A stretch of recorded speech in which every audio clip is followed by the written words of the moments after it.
सड़क पर जिस तरह से दो मोर्चों पर दिखाई दे रहा है, जो कार्रवाई दिखाई दे रही है, वहां एक तरफ एमसीडी इन 3 छात्रों की मौत के बाद अब जागी है। हालांकि हम जानते हैं कि 26 जून को जब इसी कोचिंग सेंटर के लिए कंप्लेंट दाखिल की गई थी, उसके बाद कोई कार्रवाई नहीं हुई थी।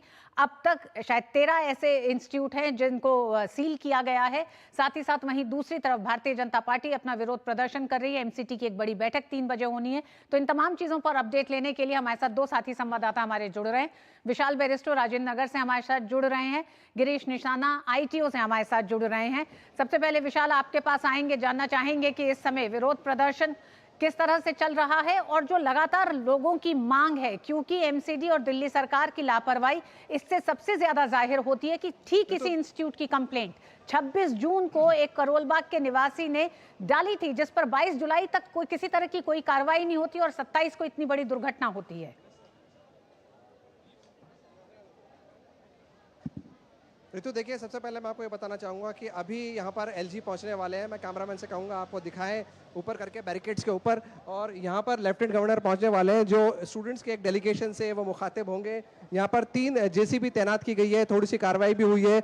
जो क्लॉग्ड ड्रेन्स है, यानी कि जो ब्लॉक नालियाँ थी, उनको तोड़ा गया है, उनको खोला गया है, ताकि किस तरह का यहाँ पर एक्शन आप देख सकते हैं। पुलिस भारी तादाद में मौजूद है और एलजी पहुंच चुके हैं। एलजी बात कर रहे हैं स्टूडेंट डेलीगेशन के साथ।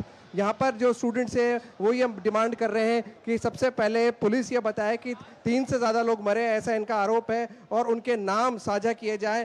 और साथ ही ये जो राउज आईएएस है, जहाँ पर ये कोचिंग सेंटर में हादसा हुआ, उसकी तरफ से कॉम्पनसेशन दिया जाए जो 3 छात्र मरे हैं उनके परिवारों को।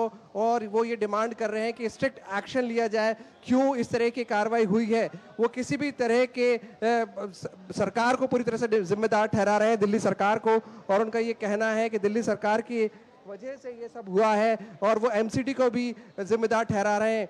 क्योंकि मैं आपको बता दूं, ये एक जहां हम खड़े हैं इसके नीचे एक बड़ा नाला है जो बह रहा है एमसीडी का, और ऐसे में गोडाउन्स जहां बने हुए थे वहां पर दर्शकों को एक बार फिर बता दें, जो अपडेट आप दे रहे हैं कि दिल्ली के एलजी इस समय राउज आईएएस सेंटर के ठीक बाहर है, जहां तमाम छात्र मिलना चाहते थे एलजी से, और ये छात्र अपने प्रदर्शन कर रहे हैं। सुबह से ही लगातार इनकी मांग है कि पूरे ओल्ड राजेंद्र नगर, मुखर्जी नगर, इन जगहों पर जो कोचिंग सेंटर्स हैं वो जिस बुरी हालत में इस समय चल रहे हैं, उसकी एक शिकायत वो कर रहे हैं। साथ ही साथ इन छात्रों की कुछ मांग है कि 3 छात्र जिनकी जान गई है उनको, उनके घर वालों को मुआवजा दिया जाए। साथ ही साथ इन छात्रों की और भी कुछ मांगे हैं। विशाल हमारे साथ जुड़े हुए हैं। विशाल, एलजी इन छात्रों से मिलने पहुंचे हैं। हम देख रहे हैं किस तरह से छात्रों का लगातार विरोध हो रहा है और इन तमाम छात्रों का भविष्य एक तरह से दांव पर है। ये वही कोचिंग सेंटर्स हैं जहां ये दिल्ली से बाहर से छोटे छोटे शहरों और कस्बों से आए हैं और इतनी मेहनत से उन पैसों को जमा करके ये आए हैं कोचिंग के लिए।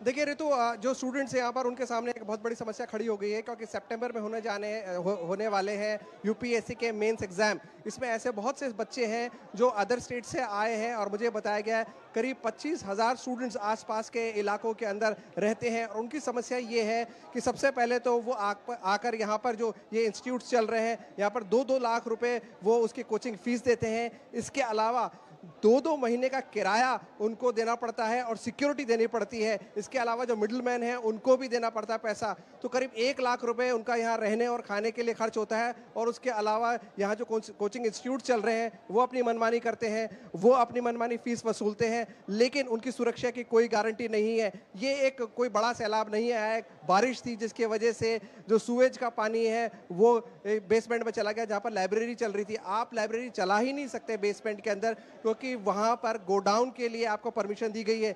लेकिन यहाँ जितने भी इंस्टीट्यूट्स हैं आसपास, करीब 100 बताए गए, छोटे बड़े, वहां पर सब इस तरह की जो गैर कानूनी स्ट्रक्चर्स हैं वो बने हुए हैं। और स्टूडेंट्स जो दूर दराज इलाकों से आते हैं, गांव देहात से आते हैं, बड़े बड़े सपने लेकर आते हैं, वो अब इस बात को लेकर परेशान है कि अब उनका भविष्य क्या होगा। क्योंकि यहाँ पर ज़्यादातर कोचिंग इंस्टीट्यूट्स बंद कर दिए गए हैं। सुरक्षा के मद्देनज़र पूरा इलाके को बैरिकेड किया गया है। यहाँ पर भारी पुलिस फोर्स लगाया गया है और पॉलिटिक्स भी यहाँ पर हो रही है। तो पॉलिटिक्स को किस तरह से रोका जाए, क्योंकि यहाँ अलग अलग पार्टीज के लोग आके अपनी राजनीतिक रोटियां भी सेकना चाहते हैं, उसकी वजह से भी आपस में स्टूडेंट्स में टेंशन हो जाती है। और स्टूडेंट्स चाहते हैं कि पॉलिटिक्स ना हो, लेकिन उनको उनके सवालों का जवाब मिले, उनको जो उनकी परेशानियां हैं उसका सोल्यूशन मिले। ऋतु, क्या विशाल, ऐसा लगता है कि दिल्ली सरकार की लापरवाही की दोहरी मार इन छात्रों पर पड़ने जा रही है? पहला ये, जिन परिस्थितियों में कोचिंग सेंटर चल रहे हैं, और ये जो बड़ा हादसा हुआ है, तो इन्होंने अपने दोस्तों, अपने साथियों को, उन छात्रों को खोया है।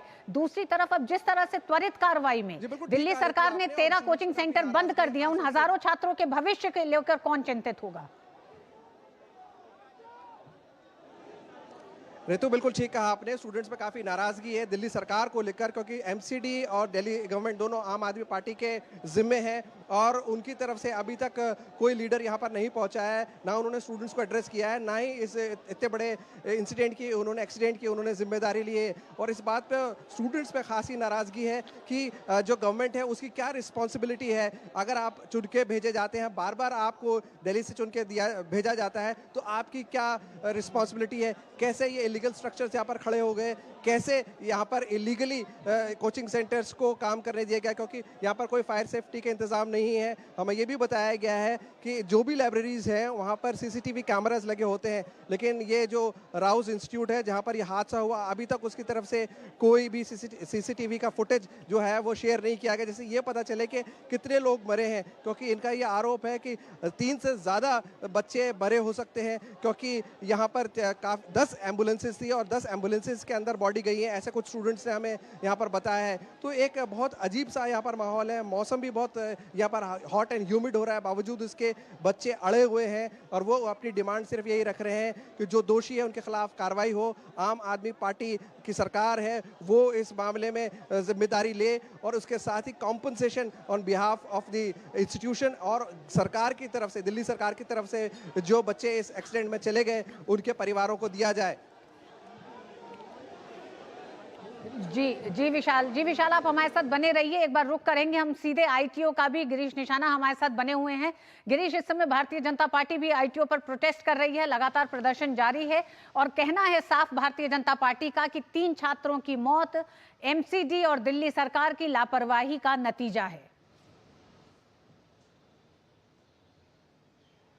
जी बिल्कुल ऋतु, आपने ठीक कहा, क्योंकि जिस तरह से लगातार ये घटना सामने आई है, पहले पटेल नगर में एक हादसा होता है, एक विद्यार्थी की जान चली जाती है, अब फिर ओल्ड राजेंद्र नगर में एक कोचिंग संस्थान में इस तरह से 3 विद्यार्थियों की जान चली जाती है। तो उसको लेकर कहीं ना कहीं जो दिल्ली भाजपा है उसने दिल्ली सरकार को और एमसीडी को घेरने का प्रयास किया है और साफ उन्होंने आवाज उठाई है, कहा है कि जो विद्यार्थियों ने अपनी इसमें जान गंवाई है उनको 1-1 करोड़ रुपए का मुआवजा मिलना चाहिए और त्वरित कार्रवाई इसके अंदर होनी चाहिए और जो भी इसके अंदर जिम्मेदार हैं उनके खिलाफ तुरंत कार्रवाई होनी चाहिए। लगातार भाजपा ने आज फिर प्रोटेस्ट किया है। करीब 10 बजे से आईटीओ के नजदीक आम आदमी पार्टी के कार्यालय के पास ये प्रदर्शन चल रहा था दिल्ली भाजपा का पूरी तरह से।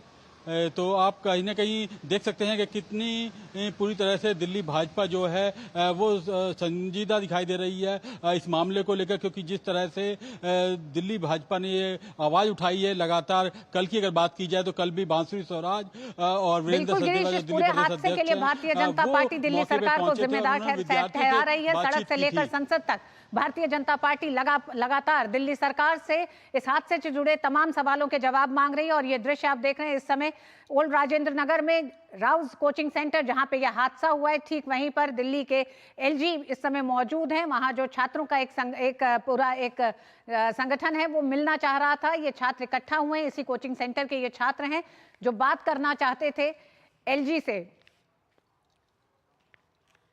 तो इस पर और अपडेट आप तक लेके आते रहेंगे। अभी तक के लिए विशाल आपका भी धन्यवाद, गिरीश आपका बहुत बहुत धन्यवाद।